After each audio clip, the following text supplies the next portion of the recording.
Twongeye kubasuhuza nshuti bene data, Imana ibahe umugisha. Twabazaniye umumama rero watugejeho ubuhamya bw'ukuntu Imana yamukoreye ibikomeye cyane, ikamuhera umwanakazi kandi ikamufungura.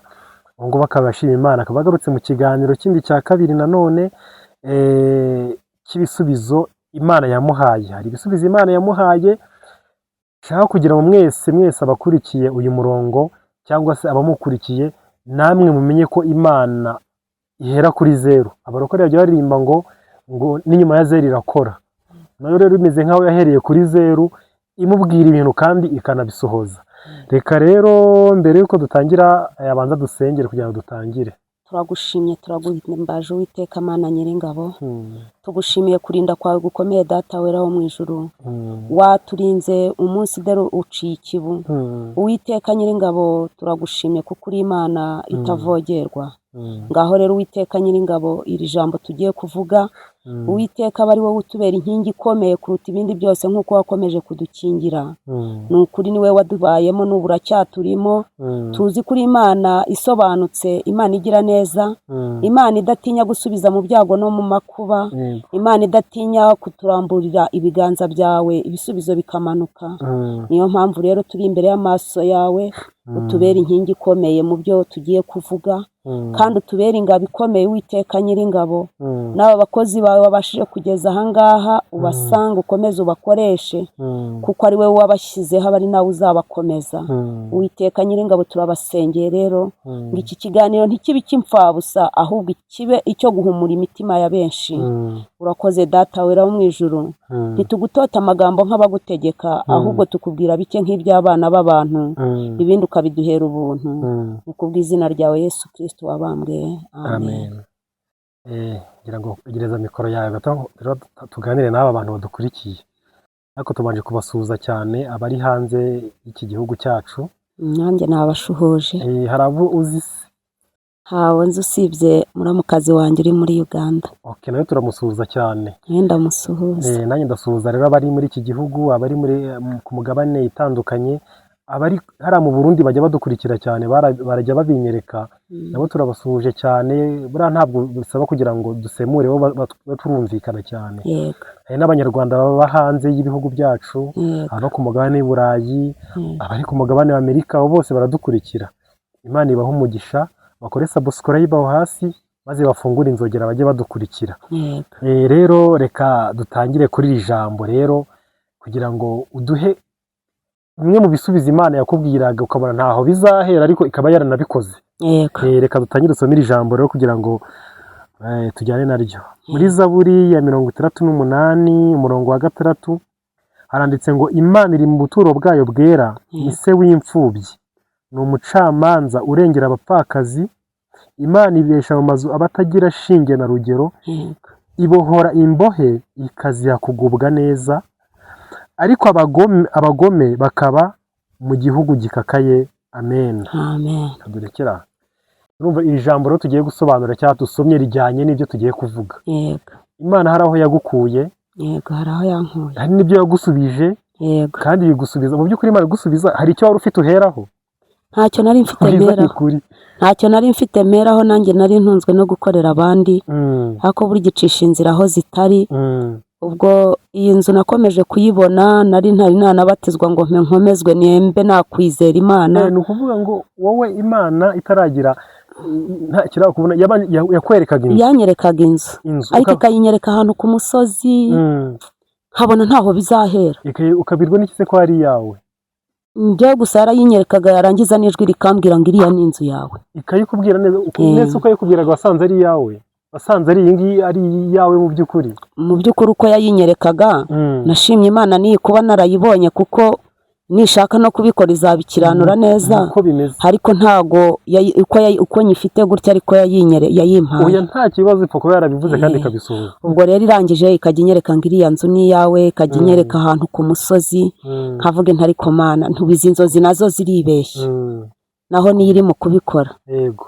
Ubwo birangije nkajya nicara aho ngaho, buri uko bwije nijoro naryama nkabona iyo nzu, buri uko bwije nijoro naryama nkabona iyo nzu. Ariko nyine Imana iza kubikora, aho abasirikare bari bamaze kunkura mu kibambano. Muramukazi wanjye ati hari ikibanza gihari uze ugifate, numara kugifata ucyubakiremo abana, we gukomeza kuzerera n'abana. Ubwo birangije inzu ndagenda njyana ka gapapuro nkereka abayobozi, nabo banyumva vuba. Agapapuro baraza baragafata, bamaze kugafata barakareba, bahereza abayobozi bo ku kagari, baraza barayireba, barashinga, baraparata. Mbona ndongeye ngiye mu nzu. Ariko ubundi nta cyizere nari mfite ko iyi nzu nshobora kuyicaramo. Ariko ni ukuri Imana yarakoze. Ubwo rero nkongera nkashima Imana kuko yakoze ibikomeye. Iyo itaza kuba ariyo naha simba narahabonye, kubwo umugabo wanjye yarwanyaga muramukazi wanjye. Ubu haba haranariwe hararangiye. Noneho iyi nzu ujya kuyibona se, ko wenda tubwiye ngo Imana yahereye itangira kuri 0, wayibonye mu buhe buryo? Wayibonye baguha ari umuntu ayikwihereye nk'uko wayibonye mu nzozi? Byagenze bite? Nayibonye mu nzozi, ariko Imana irangije ibishyira mu bikorwa, nubakirwa na leta. Ubakirwa na leta? Yego. Ikibanza nagihawe na muramukazi wanjye. Yego. Kuko umusaza we yaramurwanyaga cyane, akamubwira ngo aje kukimwaka. Undi ati sinshobora kukiguha, n'ubundi urashaka icyo kurya, uzagifata ukirye, kandi nukirya abana bazaserera. Ariko muramukazi wanjye kubera ko yaranzi, arampamagara arambwira ati aha hantu niwo ugomba kuhubaka. Arambwira ati ariko iki kibanza nakiguha, ngihaye abana, singihaye wowe, singihaye na se. Ati ni abana ngihaye. Ubwo rero Imana nuko yakomeje kubikora. Mbona aho mpera, ndagenda njyana ka gapapuro, abayobozi barakabona, bahamagara Bisibagire, baraza baranyubakira. Ariko banyubakiye nabwo bishyize kera. Nabaye nk'ukora imyigaragambyo. Nkora imyigaragambyo, ndazi iyi nzu yari ishinze. Ndangije nubaka burende imbere y'iyi nzu, kugira ngo bigire uburemere. Babibonye gutyo baravuga batoya ibi bintu ntibibaho. Zigitifu araza ati wagiye kubaka burende ushingiye kuki? Nta niho nabonye nanjye nakwiramira. Ubwo bwarakeye mu gitondo mbwira mudugudu nti kandi inzu nayigiyemo ntinayubatse. Ni kuva nayubatse rero nkaba nashinze burende aha ntimuzi n'igihe nayishingiye. Ntubura ubugenda ukajya kundega baragufunga bazi ko ari wowe wabimbwirije. Ubwo mudugudu yarabirebye arumirwa nyine, afata inzira aragenda ajya ku kagari arabivuga. Ngiye kubona mbona abakagari baraje, baravuga bati bagiye kuyisenya. Abana bari bagiye ku ishuri, nseseramo ndavuga ngaho nimuyisenyere hejuru, muyisenye nimba muri abagabo, nubwo nimuramuka muyishenye muranyereka naho njye. Gitifu nta kindi yongeyeho, yarambwiye ati noneho hagarara imbere y'iyi nzu, aramfotora. Ndongera mpagarara n'imbere y'iyi ngiyi yari yishinze, nayo aramfotora. Arangije arambwira ati rero zamuka ujye ku murenge ugereyo. Ndasanga wansenyeye inzu turabipfa. Yihanganiye kuyisenya. Ndagenda ngezeyo, Gitifu akinkubita amaso ati ni wowe wubatse burende mu mudugudu? None mwagira ngo ngehe nkomeze nyagirwe n'abana kandi mfite ahandi ngomba kuba? Ubwo birangije bibifatizo byo guhita baza bapata ya nzu, ariko baranankodeshereza, bankodeshereza amezi 2. Mu mezi 2 inzu yari yuzuye. Ariko muri iyo minsi Imana yantije imbaraga. Imana impibira ndakora. Bajya bavaho nanjye nkahita nshyiraho umuntu tujye minde dukore. Bicamo nabwo abasirikare bazaga bazanye n'ubuyobozi bw'umurenge, baraza basanga ndi mu gukata urwondo n'imvura n'abana. Bati uyu muntu uko ari mu kunyagiza abantu ntibanyagirwe nabo babona aho baryama. Ubwo barangije barahareba nyine, bapima inzu. Bamaze gupima imiryango, bati zaba yuzuye ryari? Ntaho Uwiteka azabishakira niho izaba yuzurira ku wa gatandatu muzanzanira inzugi. Ku wa gatandatu ntago bwije, ahubwo bagiye kunyereka inzugi njya kuzitunda ndazizana. Inzu mba nyigiyemo gutyo, nayigiyemo kuri Noheli mu gitondo. Ibintu nabitunze ku manywa y'ihangu. Hari kuri Noheli y'umwaka wa 2025? Yego, nyimazemo imyaka 7. Iyi nzu imaze imyaka 7? Nyimazemo imyaka 7. Yego. Uvuga ngo inzu niho bayiguhaye? Yego. Imyaka 7 ndumva Imana yarakoreye. Ari ugisengera mu basilamu se? Nari ngisengera mu basilamu, ntari nakizwa. Urumva ko watangiye kwereka ukiri hahandi? Nari nkiri hahandi. Wajya kubitekereza cyangwa hari abahanuzi babikuganirira? Nta muhanuzi wigeze abinganiriza. Ariko ukabibona ukavuga ati njye nabibonaga mu maso gusa, ikayinyereka uko ishinze, ikanyereka uko ihagaze, ikambwira ngo iyi nzu ni iyawe. n'ijwi ukaryumva. ariko mu gusenga njyewe ntabwo nasengaga mu buryo bw'abasilamu, naravugaga inti Mana nuramuka ungeretse aho njye ukankura muri uru rungabangabo rwo kwirirwa mu bishugunda nshakisha uko mbaho nkashakisha n'uko mbyama, urebe ukuntu imvura ingwirira abana mu mutwe, igisubizo cyawe ndakwinginze ugisubize, icyanjye ndakwinginze ucyakire ugisubize. Ni ukuvuga ngo Imana yaguhaye inzu uba hanze. Sobanura abantu wenda badukurikiye. Yampaye inzu umuntu amaze kunyirukana muye, ariko muri iyo minsi nari ndi muye nibwo Imana yanyerekaga iyi nzu. Birangije Imana iza kuyinyereka ndi mu nzu y'abasilamu, ariko n'ubundi nayo nyibamo mvirwa. Ni nko kuba hanze. Ni nko kuba hanze, n'ubundi amazi yamanukaga ku gikuta yose akagwa ku mutwe w'abana aho bari baryamye. Ubwo rero Imana uko yaje kubigenza, nyuma yabwo naje kwicara aho ngaho, ndahabaye ngeze aho mbona birananiranye, nza kumera nk'umusazi, noneho ndaturumbuka ndagenda kuko abana bari bagiye kwicwa n'ubukonje. Birangije njyaho bita kwa Karangwa, ari umusilamu nawe yancumbikiye imyaka 2. Umugabo aho yazaga akarara yanyweye akambuza amahoro, sinsinzire, ariko Imana burya ifite ukuntu ibigenza. Yamaze kugenda, amaze kunta, umusaza arancumbikira, namazemo amezi 3. Ku kwezi kwa 4 nibwo naje nubaka hano Burende, kuko inzu yari ishinze. Ndetse kuvuga ngo wamaze kinini cyane udafite inzu uraraho ubonye. Ndaraho mbonye. Ubuhamya bwawe rero bujya kumera nk'ubwanjye. Reka najye nkunyure. Burya rero njya abantu ngo Imana yiduhamagaye, duhamagaye mu buryo butandukanye, ariko formule ni imwe. Nanjye nabaye mu nzu imva ingana nk'ikibiriti, mba mu gishanga, nakodesha hafi y'igishanga, numvaga amajwi y'ibikeri gusa. Hepfo hari igishanga Nyabarongo, hepfo igahanga njya mpavuga cyane, nkumva amajwi y'ibikeri ahantu habaga amazi y'inka mwe bashoramo inka. Noneho ari ibishanga gusa hitwa ku Kibumbiro. Noneho njyewe ibyambayeho mva nakumiro. Iyo nzu nigeze mbona nta kintu kimwe cyari kirimo. Noneho njyewe ikintu ahantu naraye njyewe nararaga mu nzu itava, ariko ikintu cyantangaye ntazibagirwa uburyo nararaga kuri shitingi itose ya buri munsi. Shitingi itose nkagenda ngasanga abantu bari kumva amatafari, nkababwira nti shitingi muyivane mugime igihe murangiriza ngenda yiraraho, aho kugira ngo ndyame ku gitaka cyangwa hasi, nkagenda nkapfa kugihanaguza ibyenda bibi, nkagenda nkakiryamaho, nkiyorosha agace ka supaneti n'akandi ka dekorasiyo. Imbeho cyose amezi 6. Urumva rero uvuze icyo kizu ukuntu imbeho yagukubise, ndavuga ni nanjye ako kantu ntabwo nagenda ntakabuze. Nyine duhamagarwa dukubitwa, kandi Imana ikavuga ngo iragukunda. Noneho ni ukuvuga ngo uvuye muri iyo ntuza, muri ubwo bukonje umaze gucumbikirwa, nibwo waje kubakirwa inzu. Yego. Iyi nzu bayinyubakiye ndaho bita kwa Karangwa, kuko kwa Karangwa nari narahavuye.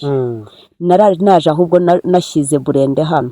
Nazanye agashitingi nkubita Burende hano, twari bagiye kunyubakira nyimazemo iminsi 3. Nkumva uvuze agashitingi nyine mpita nkibuka. Kandi noneho nagiye kubikora, wagira ngo nabikoraga ninjoro.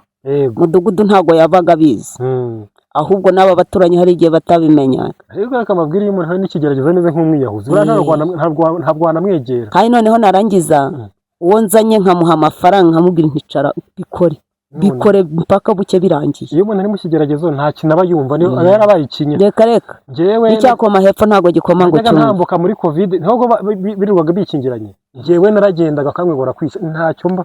Indi unyicase uratanga amafaranga yahe nyine. Hari igihe umuntu ashobora kubaga runaka ngo nawe ngo yatambutse akajya mu maragenda kimwe. Reka uwijisho ry'Imana riri kumwe nawe. Ndabyibuka igihe kimwe, iyi story ntazibagirwa, mfite ubuhamya burebure. Naragiye kuryo ngenda ntembera mu muhanda aho igahanga, nanze kuryama muri icyo kisoko ko inzara yari inyishe.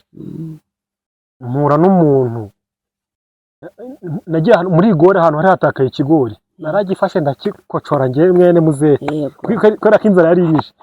Ngiye kubona mbona ariko Imana ni nziza we, mbona umugore w'umukire afite imodoka, arashaka kuyiyobora yinjiza mu gipangu cye. Arampamagaye, kumbe ni Imana imukoresheje. Arampamagaye ati ngwino unyoborere ndebe ko amapine yanjye ariho. Ndamuyobora ageramo, ahita mpamagara, ahita mpa 2. Yego. Burya iragabura. iyo umuntu ari mu kigeragezo ntiwamukurikira, uzi ko n'imbuda ntiyayitinya.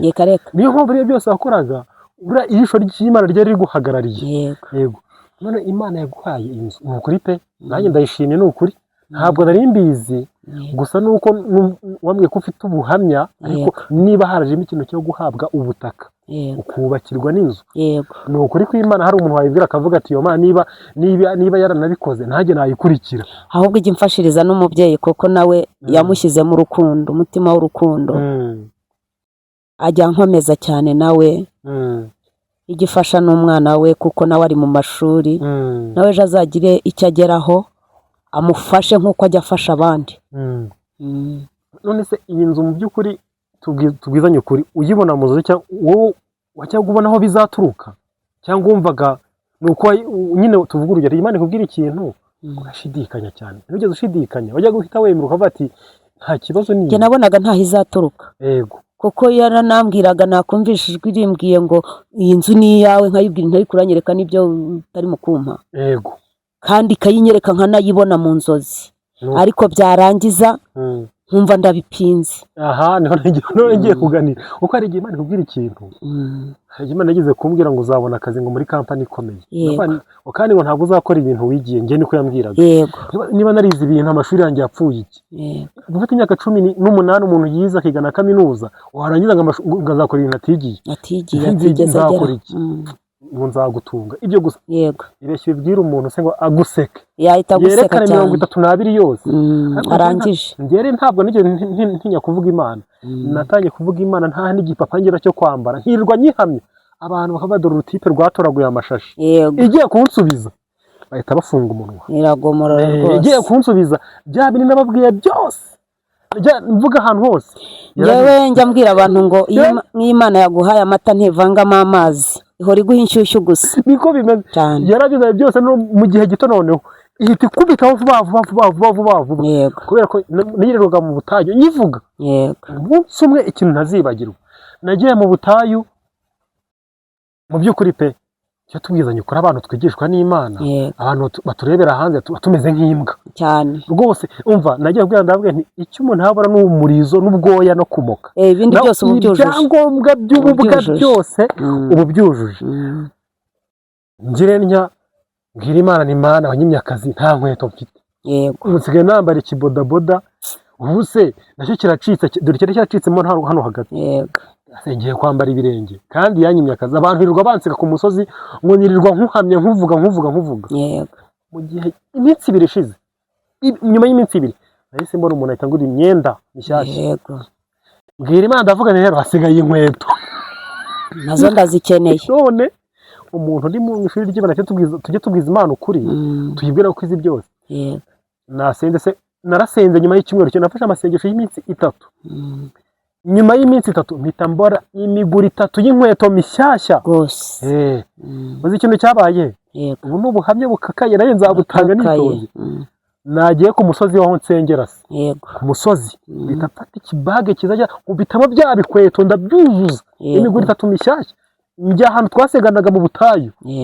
Ndanye navanamo ibage, ndababwira nti ndashaka gushima Imana. Babona nzanye ibage, bayona amafaranga, mpita ndambura inkweto hasi, ndababwira nti mwazibonye? Iyi ni Imana yazimpaye muri iki cyumweru. Ikintu cyambabaye ni kimwe, kwa kundi twavuze ngo abantu baba baje gushungera mu ntuzango iyo twagiye gusenga, havaho umugabo aravanga, ariko ngo ibitipe byarasaze, ngo nka kirashima Imana, Imana yagihaye urukweto gucyashatse akazi kigakora. Uranyumvira? Nisa mfata nk'imbwa, ariko ukunsubiza Imana igizana pa. Niyo mpamvu njye najya mvuga Imana cyane, nkabwira nkabe nti rero nintayivuga ubu utashobora kutazayivuga ko nyifitiye isemba. Uko nahagurutse rero ko Imana yagiye izana ibintu byinshi cyane, n'uyu muyoboro njye kuwufungura nawusabye nkihamagarwa, ntabwo ntigenza mvuga ijambo ry'Imana ngiye kuri YouTube, abantu bankurikirane nshake n'abavuga ubuhamya. Ibi nabyo nari nabisabye, nayihita ibimpa. Rero si igitangaza pe, ni ukuri kuba Imana yaratanze ubutaka, igatanga ikibanza, igatanga inzu. Ni ukuri igipapuro cy'ubutaka nzakibona. Uko ni vuba ahubwo. Rero ni ukuri pe, hari uwo wayibwira akavuga ati Imana yaguhaye akazi, reka yaguhaye iyihe nzu?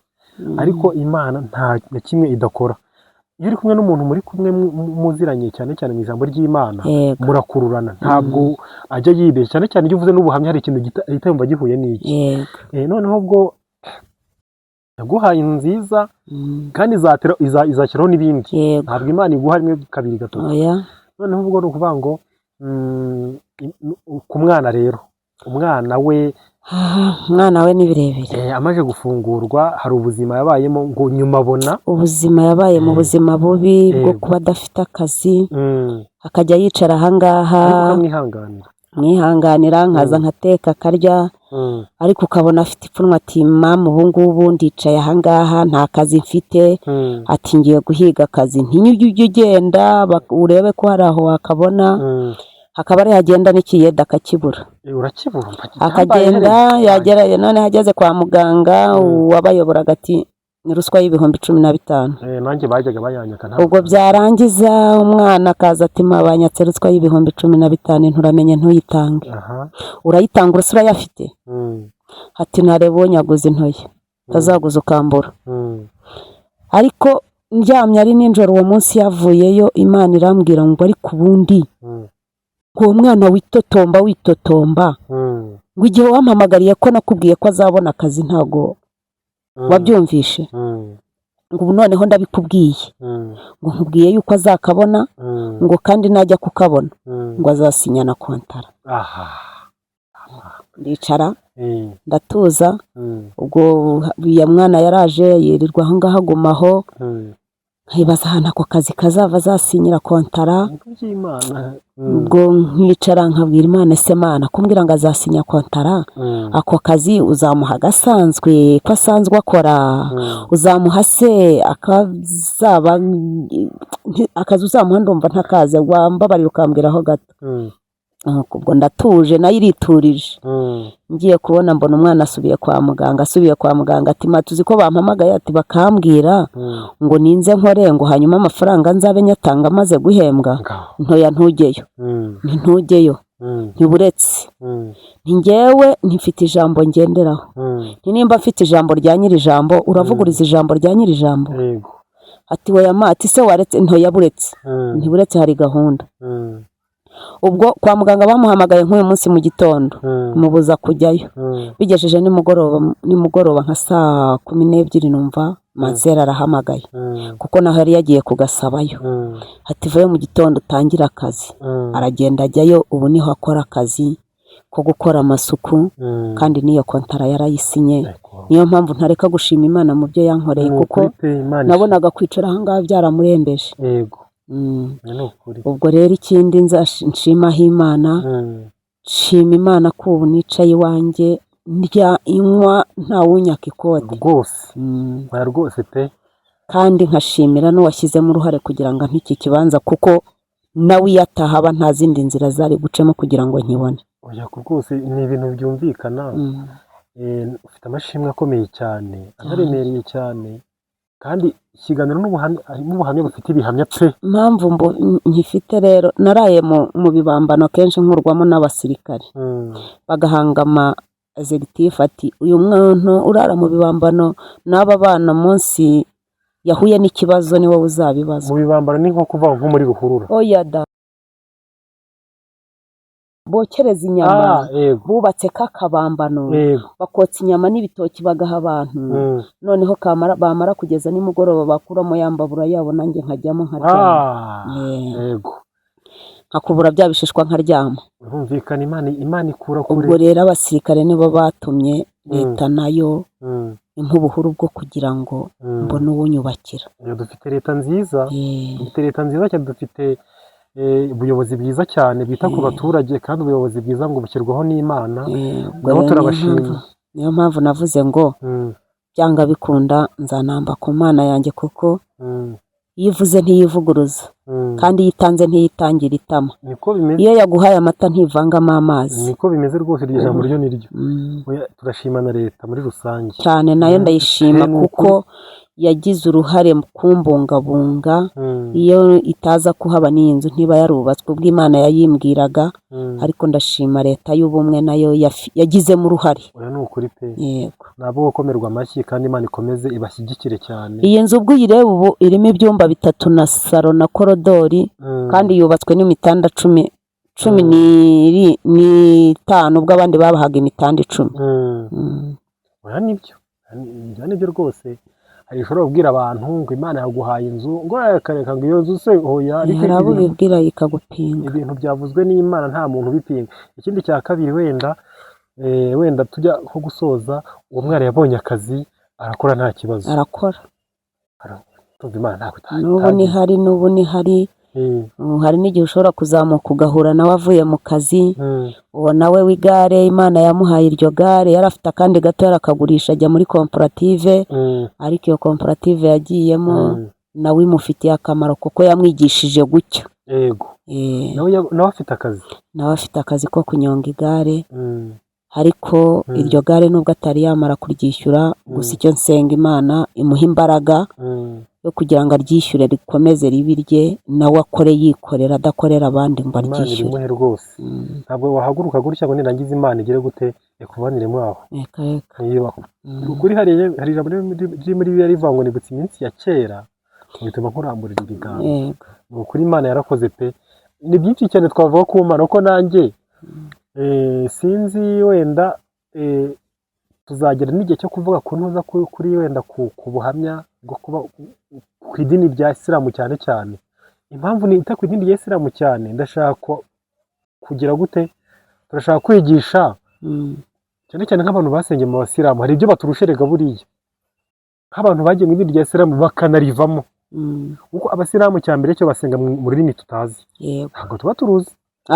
Baravuga ngo Bibiliya ngo yacu ngo hari ijya gusa ngo n'igitabo cyabo. Umusilamu wakijijwe avuye mu Basilamu akaza niba ari Korani akadusomera akanayitwigisha no tukabihuza tukareba. Nahanira hari ariko sinakubwira ngo byanditsemo gutya. Ikibazo. Kandi na muhungu wanjye nubwo arurimo aririmo ariko nawe ntazi kuyisoma, kandi ayikunda kubi ntashobora kuyisohora mu nzu. Nta kibazo. Rero dusoza ngira ngo twashimira Imana ko yatugejeje hano amahoro, kandi Imana ibyo yaguhaye izongereho n'ibindi rwose. Numvise ko wahereye kuri 0 pe. Nahereye kuri 0. Udafite aho uryama, ufite aho uryama, abana batarabona akazi, kandi ari n'abato ahubwo bari bato cyane. Ngayibaze bari bato cyane, afite nk'imyaka bari bato. Umukobwa yari afite 15, umuhungu afite 12, undi wundi nawe yari afite imyaka 8, akandi gato y'ubu mfite aha gafite imyaka 10. Yego. Urumva rero ko bagenda bayingayingana. Urumva ubuzima wabayemo ni ubuzima ntabwo twagiye kuvuga ko ari ubuzima bwo ku mihanda, wirarira hanze mu bambana ahantu.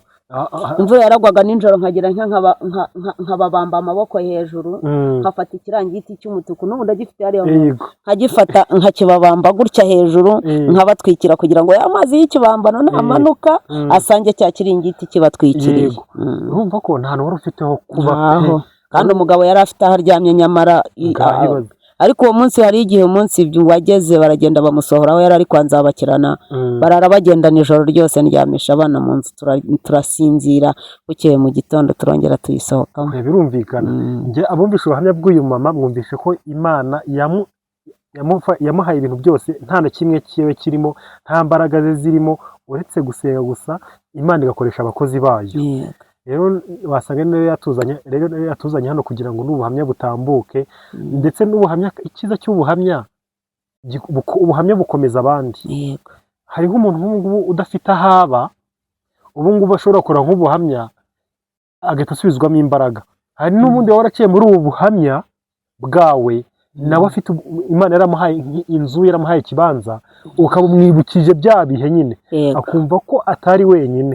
Ubuhamya rero bukomeza abandi, kandi ubuhamya bugera kure cyane. Rero dusengera kugira ngo dusoze iyi ntuzi iki cyiciro. N'abadafite aho baba basenga Imana bahaguruke basenge koko. Umwami niwe ukura ku cyava akicazanya n'ibikomangoma.